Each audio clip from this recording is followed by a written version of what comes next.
नमस्कार दोस्तों, only SKM YouTube channel में आप सभी का स्वागत है। और आज के इस वीडियो में बात करने वाले एसकेएम यूजी सेमेस्टर 5 जो कि आप लोग का सेशन है 2022 से 26। तो आज के इस वीडियो में हम बात करने वाले हिस्ट्री मेजर पेपर 9 के सेट 3 देखने वाले थे। इसके पहले मैंने सेट 1 और सेट 2 का वीडियो डाल दिया था। अगर आपने उस वीडियो को नहीं देखा है तो आप हमारे चैनल से जाकर देख सकते हैं, या फिर हमारे चैनल पर आप यानी कि इसी वीडियो के डिस्क्रिप्शन में आपको जो प्लेलिस्ट का लिंक मिलेगा, वहाँ से आप तीनों वीडियो को सिक्वेंस में फॉलो कर सकते हैं। तो चलिए इस वीडियो को स्टार्ट करते हैं। सबसे पहले हम लोग बात करते हैं ग्रुप ए के वेरी शॉर्ट क्वेश्चन को, जो कि 1 नंबर वाले क्वेश्चन होते हैं, उसको मैं सबसे पहले कवर करता हूं, जैसे कि आप लोगों को पता ही है। तो सबसे पहला क्वेश्चन है, what is a nation state? राष्ट्र राज्य क्या है? तो राष्ट्र राज्य वह देश होता है जहां समान भाषा, संस्कृति, इतिहास और परंपराओं वाले लोग एक संगठित राजनीतिक इकाई बनाकर स्वतंत्र शासन स्थापित करते थे। यह आपका नेशन स्टेट है। नेक्स्ट जो क्वेश्चन है, who presided over the Congress of Berlin? यानी कि बर्लिन कांग्रेस की अध्यक्षता किसने की? तो बर्लिन कांग्रेस 1884 से 85 में आयोजित हुई और इसकी अध्यक्षता जर्मनी के चांसलर ओटो वान बिस्मार्क ने की, जिन्होंने यूरोपीय देशों की बैठकों का संचालन किया था। ये क्वेश्चन सेकेंड है। नेक्स्ट क्वेश्चन है, in which year did the League of Nation come into existence? राष्ट्र संघ की स्थापना किस वर्ष हुई? राष्ट्र संघ की स्थापना प्रथम विश्व युद्ध के बाद अंतर्राष्ट्रीय शांति बनाए रखने के उद्देश्य से 10 जनवरी 1920 को आधिकारिक रूप से हुई। इसके बाद नेक्स्ट क्वेश्चन है, who was Adolf Hitler? Adolf Hitler कौन था? एडोल्फ हिटलर जर्मनी का तानाशाह और नाजी पार्टी का नेता था, जिसने 1933 से 1945 तक जर्मनी पर शासन किया और द्वितीय विश्व युद्ध में महत्वपूर्ण भूमिका निभाई थी। यह आपका एडोल्फ हिटलर था। नेक्स्ट क्वेश्चन है, name any one organ of the United nation? संयुक्त राष्ट्र संगठन के किसी एक अंग का नाम लिखिए। संयुक्त राष्ट्र संगठन के प्रमुख अंगों में से एक सुरक्षा परिषद है, जो अंतर्राष्ट्रीय शांति और सुरक्षा बनाए रखने के लिए कार्य करती है। तो यह आपका ई नंबर क्वेश्चन था। इसके बाद हम लोग बात करेंगे शॉर्ट आंसर टाइप क्वेश्चन के, यानी कि मोटा मोटी कहा जाए तो शॉर्ट क्वेश्चन पे बात करेंगे, जो कि एक क्वेश्चन जो होता है आपके 5 मार्क्स के लिए पूछे जाते हैं। तो यहाँ पे इस सेट का जो पहला शॉर्ट क्वेश्चन यानी कि क्वेश्चन नंबर 2 है, right A short note on the Congress of Berlin? यानी कि कांग्रेस ऑफ बर्लिन पे आपको शॉर्ट नोट लिखना है। बर्लिन कांग्रेस पर संक्षिप्त टिप्पणी लिखी थी, आपका हिंदी में हो जाएगा। तो इसका आंसर हम लोग देख लेते हैं। बर्लिन कांग्रेस 1884 से 85 में जर्मनी की राजधानी बर्लिन में आयोजित एक महत्वपूर्ण अंतर्राष्ट्रीय सम्मेलन था। इसका आयोजन जर्मनी के चांसलर ओटो वान बिस्मार्क की अध्यक्षता में किया गया। इस सम्मेलन में यूरोप के प्रमुख देशों जैसे ब्रिटेन, फ्रांस, जर्मनी, पुर्तगाल और बेल्जियम आदि ने भाग लिया। इसका मुख्य उद्देश्य अफ्रीका में उपनिवेश स्थापित करने के लिए यूरोपीय देशों के बीच नियम और समझौते तय करना था। ये इसका जो है मुख्य उद्देश्य था।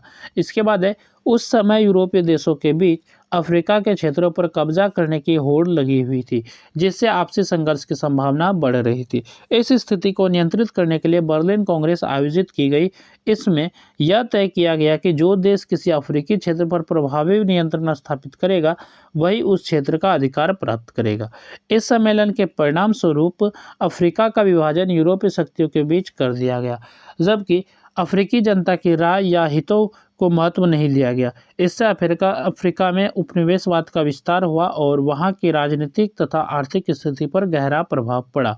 बर्लिन कांग्रेस ने यूरोपीय देशों के बीच संघर्ष को कुछ समय के लिए कम किया, लेकिन इससे अफ्रीका के देशों में शोषण और आर्थिक दोहन की प्रक्रिया तेज हो गई, जिसने आगे चलकर स्वतंत्रता आंदोलनों को जन्म दिया।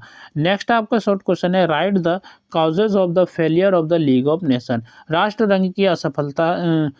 संघ की असफलता के कारण लिखिए। राष्ट्र संघ की असफलता का आपको कारण लिखना है। तो राष्ट्र संघ की स्थापना प्रथम विश्व युद्ध के बाद अंतर्राष्ट्रीय शांति बनाए रखने के उद्देश्य से की गई थी, परंतु यह अपने लक्ष्य को पूरी तरह प्राप्त नहीं कर सका। इसकी असफलता के कई महत्वपूर्ण कारण थे। सबसे बड़ा कारण था कि संयुक्त राज्य अमेरिका जैसे शक्तिशाली देश ने राष्ट्र संघ की सदस्यता ग्रहण नहीं की। इससे संगठन की शक्ति और प्रभाव कम हो गया। इसके अतिरिक्त जर्मनी और सोवियत संघ जैसे देशों को प्रारंभ में सदस्यता नहीं दी गई, जिससे संगठन कमजोर बना रहा। राष्ट्र संघ के पास अपनी कोई अस्थायी सेना नहीं थी, इसलिए वह आक्रामक देशों के विरुद्ध बल प्रयोग नहीं कर सकता था और केवल आर्थिक प्रतिबंधों पर निर्भर रहता था। कई देशों ने इन प्रतिबंधों को भी अनदेखी की।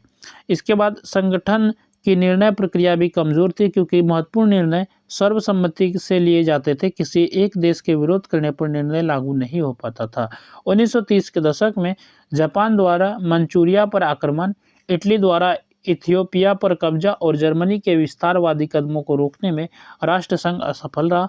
इससे उसकी प्रतिष्ठा गिर गई।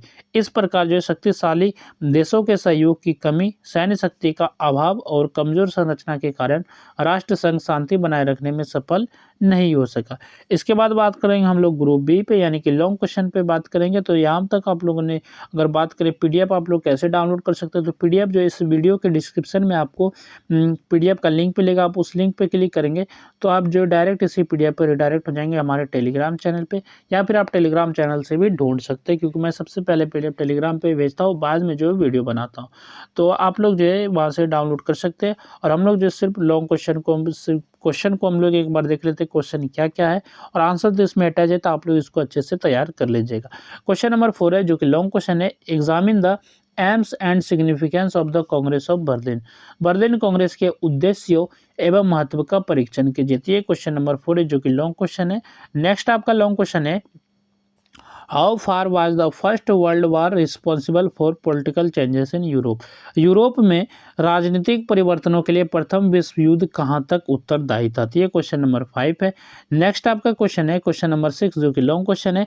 Discuss the causes and effects of the Russian revolution of 1917। 1917 के रूसी क्रांति के कारणों एवं प्रभावों की विवेचना कीजिए। तो 1917 रूसी क्रांति का आपको जो कारण और प्रभावों का विवेचना करना चाहिए। क्वेश्चन नंबर 6 है। इसके बाद नेक्स्ट आपका लॉन्ग क्वेश्चन है question number 7, compare fascism and Nazism, यानी कि फांसीवाद और नाजीवाद की तुलना कीजिए। दोनों को जो है कंपेयर करना है, दोनों में अंतर स्पष्ट करना चाहिए। क्वेश्चन नंबर 7 है आपका, फांसीवाद और नाजीवाद की तुलना कीजिए। इसके बाद नेक्स्ट क्वेश्चन है question number 8, analyse the causes and result of the second world war. द्वितीय विश्व युद्ध के कारणों एवं परिणामों का विश्लेषण कीजिए। ये क्वेश्चन नंबर 8 है आपका। इसके बाद नेक्स्ट क्वेश्चन है question number 9, discuss the structure and functions of the UN security council. संयुक्त राष्ट्र सुरक्षा परिषद की संरचना एवं कार्यों की विवेचना कीजिए। ये क्वेश्चन नंबर आपका 9 है जो कि लॉन्ग क्वेश्चन है। और यहाँ से जो आपका सेट 3 भी आपका खत्म होता है। तो मैंने जो हिस्ट्री मेजर पेपर 9 जो कि आपका हिस्ट्री जो आपका मेजर पेपर 9 है सेमेस्टर 5 के लिए एसकेएमयू दुमका यूनिवर्सिटी के लिए, यानी कि एसकेएमयू जो दुमका है, हिस्ट्री पेपर मेजर 9 के 3 सेट मैंने प्रोवाइड किया, सेट 1, सेट 2 और जो ये वीडियो है आपका सेट 3। तो आप तीनों सेट को अच्छे से तैयार कर लीजिएगा। इसके बाद हम लोग नेक्स्ट जो वीडियो लाएंगे हिस्ट्री मेजर पेपर 10 का सेट 1 का वीडियो लाएंगे। उसी तरह हम लोग जो है मेजर पेपर 10 जो आपका हिस्ट्री का मेजर पेपर 10 है, तो इसके भी हम लोग जो टोटल 3 सेट करेंगे, 1, 2, 3। और मेजर पेपर जो 11 है तो इसके भी हम लोग 3 सेट करेंगे, तो आपको अंदाजा लग ही गया होगा। ठीक है, तो चलिए फिर मिलते हैं नेक्स्ट वीडियो में। अगर आप लोग हमारे चैनल पर नए हैं तो चैनल को भी सब्सक्राइब कर दें, ताकि इसी तरह आपको नोट्स मिल सके अच्छे ढंग से। तो चलिए फिर मिलते हैं नेक्स्ट वीडियो में। इस वीडियो में बस इतना है।